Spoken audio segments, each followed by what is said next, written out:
Today we're going to talk about more about differentiability, and in particular, we're going to talk about a thing called local linearity.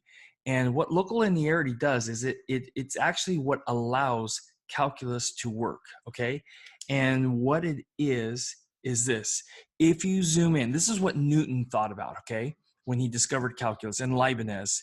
If you zoom in, okay, so if you zoom. Of course, they didn't use the word term zoom in at an x value. The function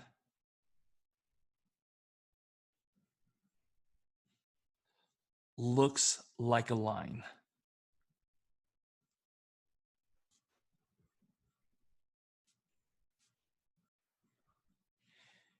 And because of that, we're able to find the tangent slope because there won't be any difference. And I'm going to show you an example in a minute on the calculator. But then that would mean this is differentiable.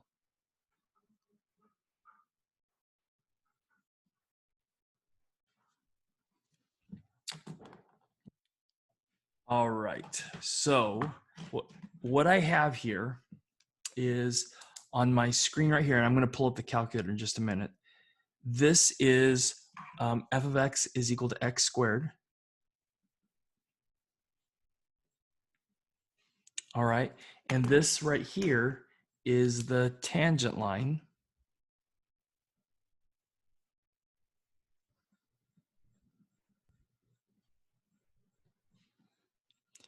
At this point, it's a tangent line, and it's the equation of the tangent line. You're just seeing it drawn, okay?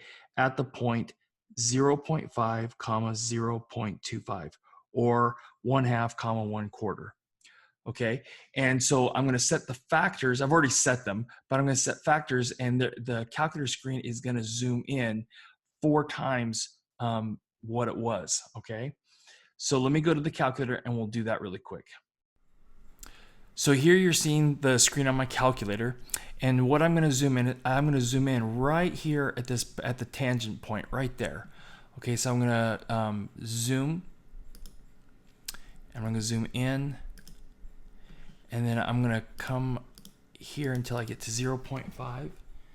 And actually, I need to hit trace first. Okay, so I need to get over to the 0.5 and 0.25, which I'm at. And now I need to press zoom. And I'm going to select number 2, zoom in. And I should show you this, my factors. I've already set my factors. I think this is pretty standard on the graphing calculators. X factor is set at 4 and the Y factor is set at 4. So it's 4 times. It's going to zoom in 4 times what it was. So zoom, and I'm going to zoom in, and I'm going to zoom in right at this point, 0.5, 0.25. Okay, so I'm going to zoom in. There's once, okay, and still looks different, right? Zoom in again, and you see how that's starting to match up a little bit, right? But it's still a little bit off, right over here, right? And right over in here, right? So press enter again, and I'm continually zooming in at the same point.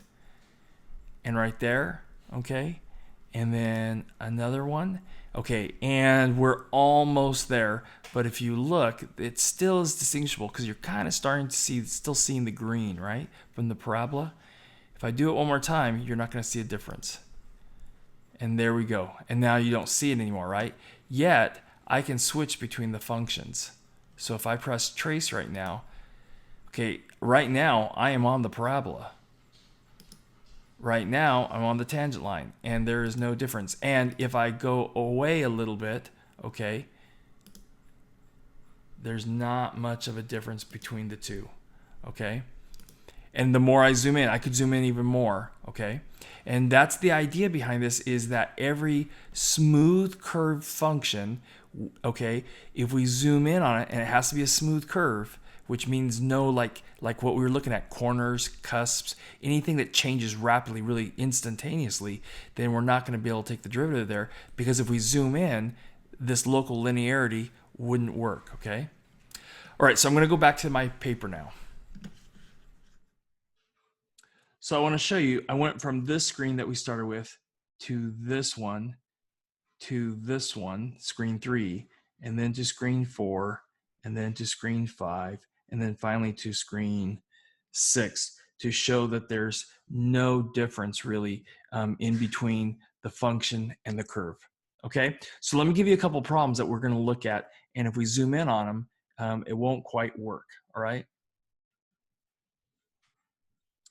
So for this next one, we're going to zoom in at the point 0, 1, and we're going to put into our calculator f of x is equal to absolute value of x plus 1, which is the absolute value function shifted up 1.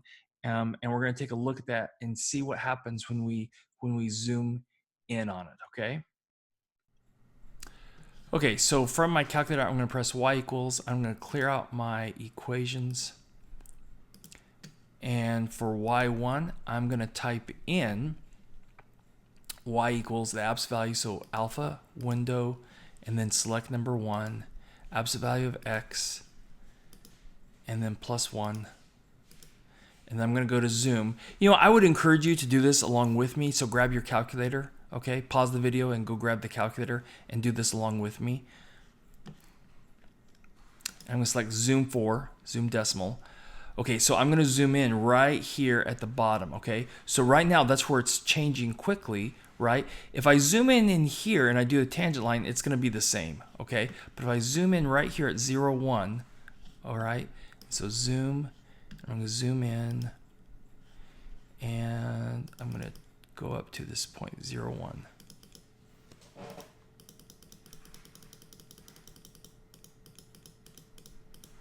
And you got to be right at the point 0, 1. Okay, so I'm going to press enter, and I'm just going to keep pressing enter.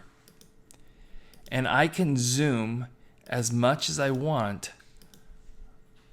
Okay, and what's going to happen is this is never going to go away. Okay, I'm never going to get so it's a nice straight line like we did with the parabola. If we zoomed in, it became a line. If I zoom in at this point, okay, and zoom in and zoom in and zoom in, it's never going to look like a line. It's always going to look like this V, okay? All right, so that's actually why we can't take the derivative at the point 0, 1. So I'm going to go back out, so zoom, and I'm going to go zoom decimal, and there we are. This is always going to be the left-hand derivative and the right-hand derivative are never going to come together and be the same value, all right? And that's why that's it. That basically that tells you it won't be a line, okay? It will never zoom in to look like a line. So now back on our paper, what we can say is f of x is not differentiable, okay? So f of x is not differentiable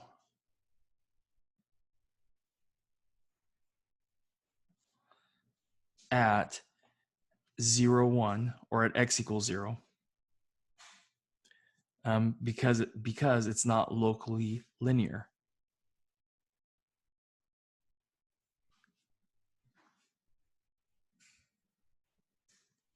So not locally linear at 0, 1. Okay. Now I'm going to choose this next function. G of x is equal to the square root of x squared plus 0.0001 plus 0.99. Okay, and we're going to take a look at that one. Okay, so go to y equals. I'm going to clear out what I had in there. And now we're going to do the square root of x squared. And then still under the square root plus 0.0001. And then come out of the square root, so right arrow, and then plus 0.99. Okay, and we're going to go back to zoom decimal. And V-shaped, right? Okay, so I'm going to press trace, which is right there, and then I'm going to go in and press zoom and 2. And we're going to zoom in at this point 0, 1. And still V-shaped, right? So let's zoom in a second time. Still looks a little V-shaped. And do you see what's happening? it's starting to become a line. Okay, so absolute value function would never do that, but this one actually will, and it becomes and it looks more and more like a line. And so what that means is that g of x would be differentiable at 0, 1, because if I zoom in enough, then that function at that point looks like a line. In this case, it looks like a horizontal line, okay? Now, if you zoomed in and it looked like a vertical line, okay, that still would be not differentiable, okay? Because that would mean you're going vertical and a line can't have a slope that's vertical, okay? All right. So for this one, we would say it's differentiable, or g of x, I should say g of x is differentiable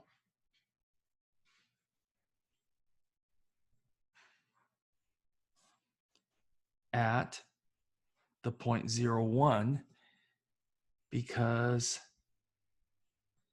g of x is locally, and so locally means within a small little neighborhood, local, like local town, okay? Locally linear at this point 0, 1. All right. So here's a major theorem in this class, okay? And it's this, that if you know a function's differentiable at a point, then it also must be continuous by default, okay? So this is a really big thing. So here's why. People are going to say, oh, this function is differentiable. Well, that automatically gives you that it's also continuous, okay? And that's why this is so important. So we don't have to say it's differentiable and continuous. We'll never have to say that, because if we say differentiable, it automatically means it's continuous. And that's what this says. If f has a derivative at x equals a, then f is continuous at x equals a. Has to be, okay? And this one is used sometimes, not as important as this one, okay, but it is used occasionally, and it's this. If a and b are any 2 points in an interval on which f is differentiable, so we have to be differentiable on that interval, okay, then f prime takes on every value between f prime of a and f prime of b. And that's basically the intermediate value theorem, but in this case, it's for derivatives. So if you have a derivative that's low and a derivative that's high, and you know that it's differentiable in that whole interval, then it has to take on every single derivative between those two, okay? And that's basically what it says. So for this next example, here's a graph of a function, okay? And it's over a closed interval, -3 to 4. So we have a left endpoint and a right endpoint, and this is given to us. And then at what domain points, in other words, what x values, does the function appear to be differentiable? So where does it appear to be differentiable? So sometimes it's easier to say where is it not differentiable, and it's right here. So going from left to right, the intervals where it would be, well, we could take the derivative right here at -3 all the way up to -2, but there's a quick corner right there, okay? So if we zoom in on this, we wouldn't be locally linear there. So that would mean it'd be differentiable on this interval, so closed at -3 to -2, not including union, and then from -2 to -1, and then union, okay? And it's not differentiable at -1, but then it's differentiable all the way until 3 right here, and there's a vertical tangent right there. So we're going to do union parenthesis and then -1 up to 3, but not including 3 because we have a vertical tangent there, and then union, and then 3 to 4, and closed on 4 because it's a closed dot, we're including it, okay? So that would be the points in the domain where the function would be differentiable. Okay, another question, all right, is this. Continuous, so we need it to be continuous, but not differentiable. So is there any points on this, okay? Here's where it's differentiable, right? So that means that these points at -2, at -1, at 3 are not differentiable. Okay, are any of them continuous? And yes, there are, right? At -2, it's continuous, but it's not differentiable. Okay, so that'd be like the corner, the cusp, and the vertical tangents. Okay, those would be continuous, but not differentiable. And that's kind of what you're looking for. All right, so at this point at -2, because there's a corner there, and then at x equals 3. All right. And then the last question is this on these. I'm going to zoom out a little bit so you can see it a little bit better. Okay. Where it's neither continuous nor differentiable. Well, automatically, if it's not continuous, it's not differentiable. Okay. So at x equals -1, it's not continuous. Therefore, by default, it's not differentiable. Okay. So at x equals -1, and actually, that's it. That's the only place where it's not continuous and it's not differentiable. Okay. In fact, that's the only place where it's not continuous. Okay. All right, guys. The last thing I want to teach you today, okay, of new stuff is this. How do you find numeric values with the graphing calculator? So our calculator, I haven't shown you this, okay, but it will actually find derivatives for us, like the numeric value for the derivative, okay? And this is what you have to press. You have to press alpha window. And I'm going to go to the graphing calculator and show you, okay? And then select number 3 in derive, okay? All right, so that's in there. That's where it was, right there next to where we did got the absolute value function. It's the same location, okay? All right, let's go and do an example with this. So this first example, if f of x equals x cubed, use a numerical derivative to approximate f prime of 2. So basically, what's the slope of this function at x equals 2? And it will tell us. It will give us an approximation, okay? All right, so I'm going to go to the graphing calculator and show you how to put this in. So from our home screen, all right, what you want to do is you want to press alpha, and then we want to select window, and then right here number 3. Okay, so in derive. So in derive stands for numeric derivative. So you can just press 3 to get it, or use your arrow key. Okay, so here's where the notation matters. Okay, we're going to find the derivative with respect to x. Okay, of what function, and we could just type in x raised to the 3rd, and then where do we want to find this at? We want to find this at x equals 2, and so we could graph it, or not graph it, put it in our calculator, and it gives us this 12.000001. All right, and so we would write the approximation 12.000. So in calculus, I want you to get in the habit of, when we round, okay, we round to 3 decimal places. Okay, so it's going to be hard, those of you who have me for physics, because you know about significant figures. Okay, don't use significant figures in calculus, all right? Go round to 3 decimal places, okay? All right, sorry, it's not a science class. If we were AP Chem, AP Bio, AP Physics, yes, we'd be rounding for significant figures, not in math classes. Sorry, guys.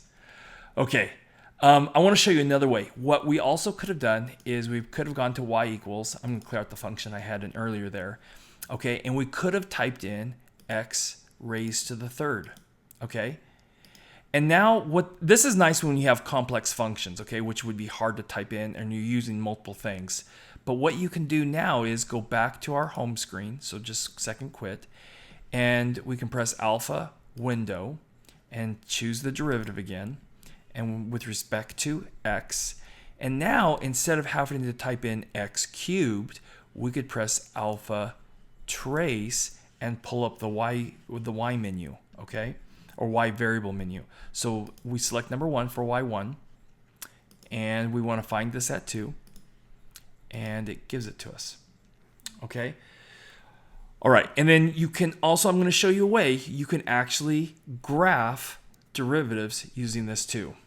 All right, and that might help you out for some of you guys who are struggling maybe a little bit with graphing what the graph of the derivative looks like. Okay, the problem is you lose the analysis part of it. Okay, all right, okay, so let me go to this. Sorry. All right, so what we would write here is we'd write f prime of 2. And this is the only work that you'd have to show. And technically we should put approximation. If you put equal, I wouldn't mark off, okay? And then this would be 12.000. Okay? All right, let's go do this next problem. If f of x equals e to the x sine x. Now this one we couldn't even do yet by hand, okay? Use the numeric derivative to approximate f prime of 2. All right, so once again, alpha, window, 3 for numeric derivative, with respect to x of e to the x. So I'm going to come down here and use the second function for the natural logarithm function. So second ln, and then e to the x, and then come down. And we need to make sure we're in radians. I should say this. In calculus, we're going to always be in radians. And then sine, I think it was sine. Yeah, sine of x. And then close my parenthesis. And we want to find this derivative at 2. Press enter, and there we go. So 3.64. You could write it as 3.643, or you could write it as 3.644. Okay, both are acceptable. Truncating or rounding, both are acceptable answers. Okay. All right, so I want to show you again. I'm going to put this in for y1, and we're going to put in the function e to the x, and I got to get the cube out. Sorry. There we go. I should have just cleared it out. So e to the x, and then come out of the exponent, and then sine x.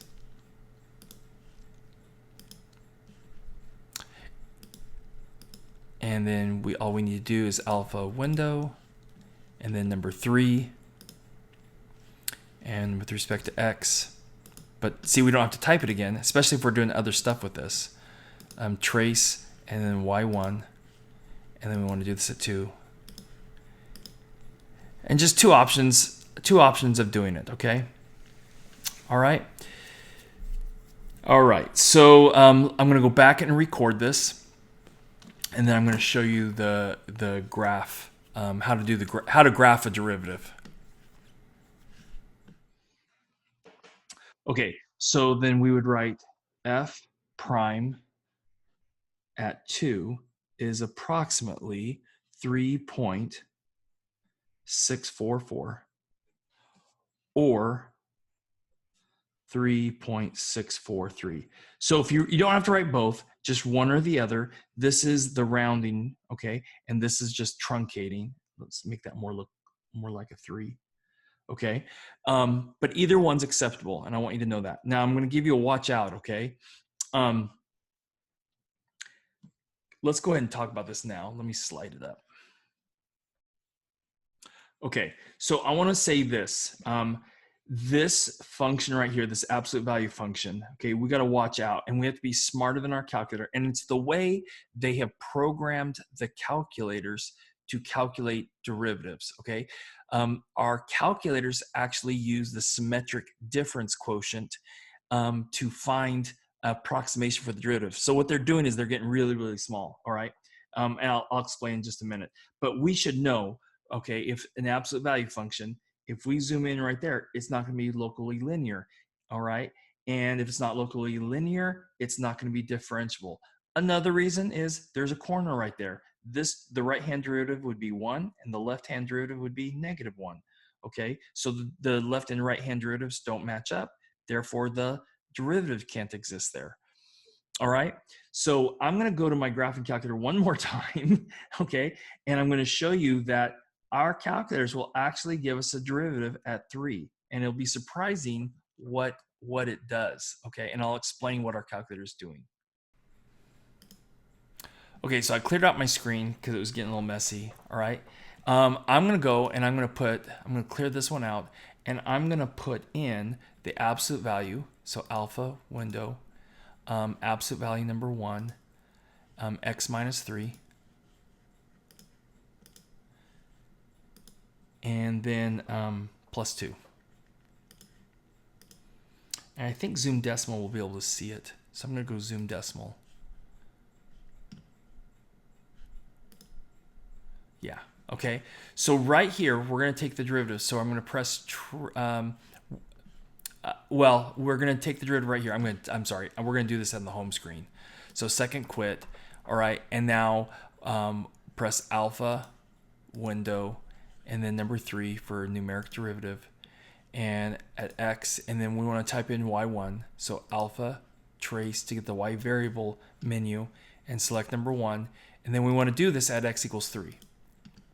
And watch what happens. It gives us a derivative of 0. But the derivative can't exist there, right? Because if we look at the graph, right, it's right there. Okay. There's another feature. I would not encourage you to use this. If we go to the calc menu, I think it's right here. We can find 6. We can do 6 dy dx. Okay. And if you go and get trace. Actually, we have to press trace first. We have to get all the way over to 3. Okay, so right there, and then go second calc, and then number 6, and press enter. See, it gives us dy over dx, and it tells us it's 0. So that's another place. I'm going to tell you, don't do things from the graph screen, because there's a problem. The error is greater on the graph screen than the home screen. Okay, so let me go back and let me explain what the heck is happening and why we get a derivative when we know we shouldn't. All right, so what our calculator is doing, it's doing this. It's doing the symmetric difference quotient. So if you want to find a derivative at x equals 3, okay, what's happening is it's picking a point to the right and a point to the left. And it doesn't go h, okay, and does a limit. Okay, that would give you the actual derivative, okay?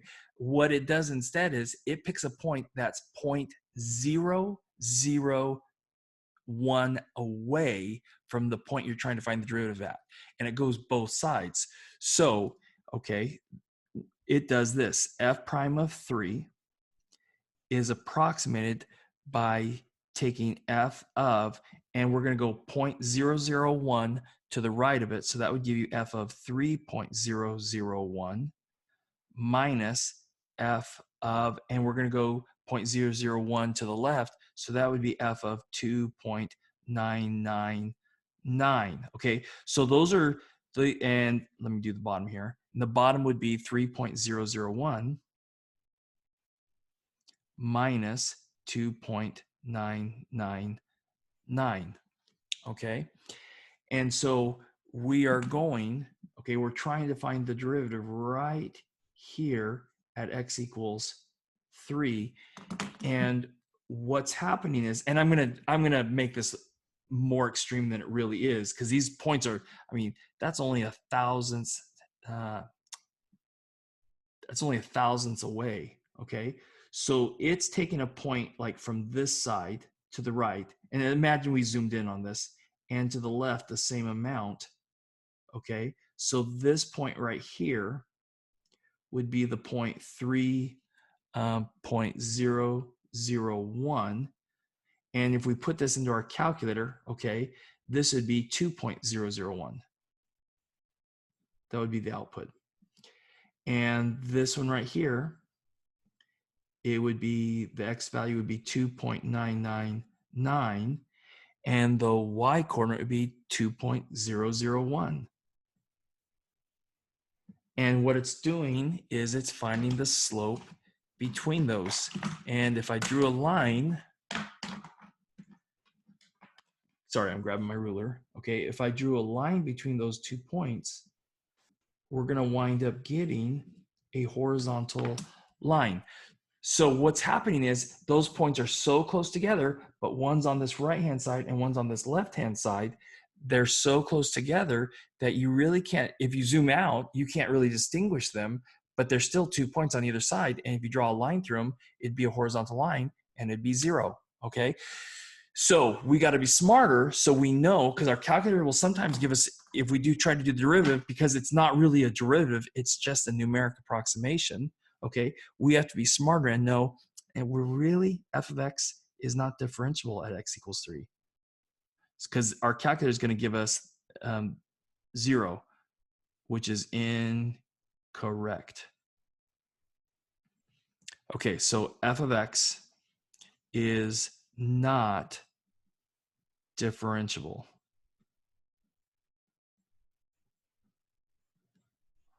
at x equals 3. They could have, at Texas Instruments, they just find this one to be better most of the times. Okay, I guess that's why they use this symmetric difference quotient.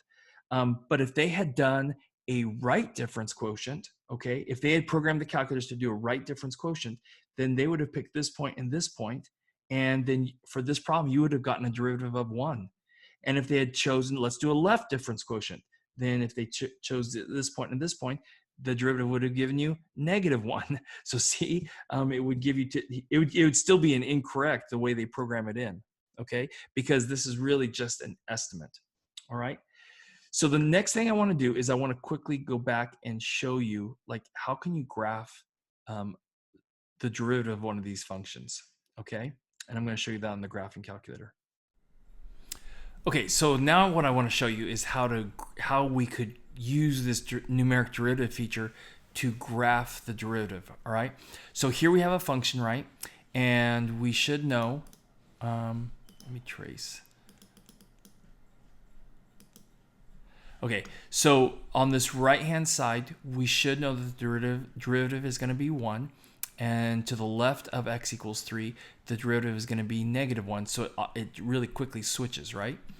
So I'm going to go to y equals. And so here's 1 and here's -1. So let me go to y equals. We're going to jump down to number 2.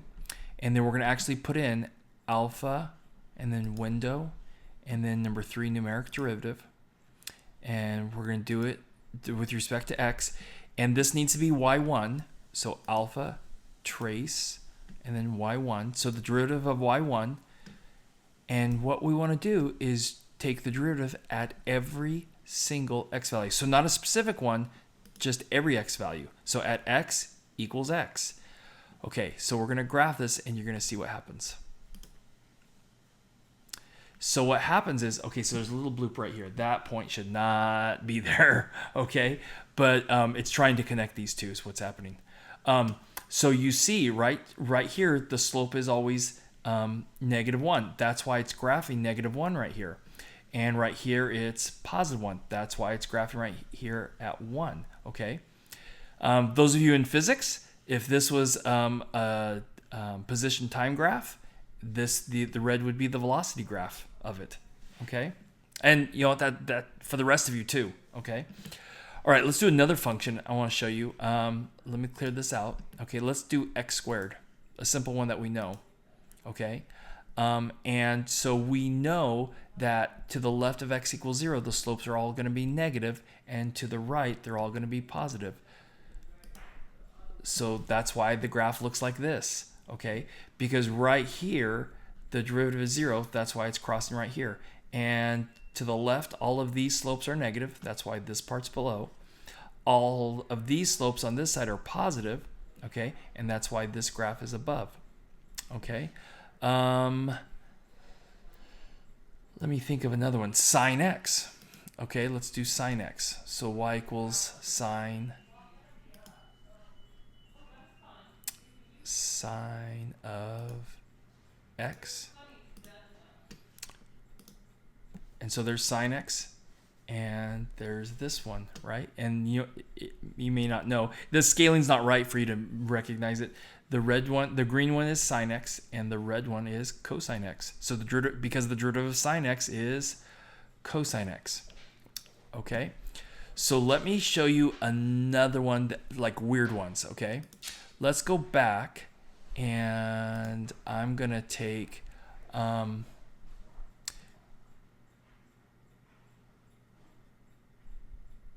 let's take the absolute value of x squared and then minus 2. Okay, so that's going to take the parabola and shift it down 2, but then the absolute value is going to cause all that part of the graph that's below to get reflected over. I don't know if you remember this, okay, from last year, but that lower part is going to get reflected over, so we're going to have some corners here, okay? So, whoa, what the heck just happened, okay? So, y equals x squared minus 2, that would be the parabola that comes down here and comes back up. But because the absolute value, this part has to become positive, so it flips it and makes it positive up here, okay, instead of coming down. And so right here, it's not differentiable. Right here, it's not differentiable. So all of these slopes are negative. That's why this part's below. Now, you wouldn't know right here how far down to draw it. You wouldn't know that. We'd have to be able to do more, okay?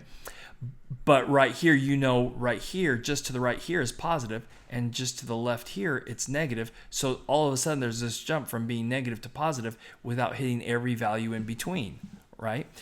And that's that intermediate value theorem for derivatives too, right? Okay, it's not differentiable. That's why we're not hitting every single value. Okay, so now all of these are going to have positive slope. That's why this part of the derivative graph is above. This is 0 right here, okay, because you have a horizontal tangent right here. There's a jump again here. All of these slopes are all negative, okay, and that's why this part of the graph is below. And then there's a jump here because it changes from being negative to being positive instantaneously, and then it jumps up here. It jumps from being negative slopes to positive slopes, and that's why it jumps from here to here. And then the rest of these are going to be positive, and this graph would just keep going up, up, up, up. Okay, hopefully that kind of maybe like clarifies some stuff, because it is kind of nice to overlay the function on top of the derivative and like see the two, okay? All right, guys, that's it for today.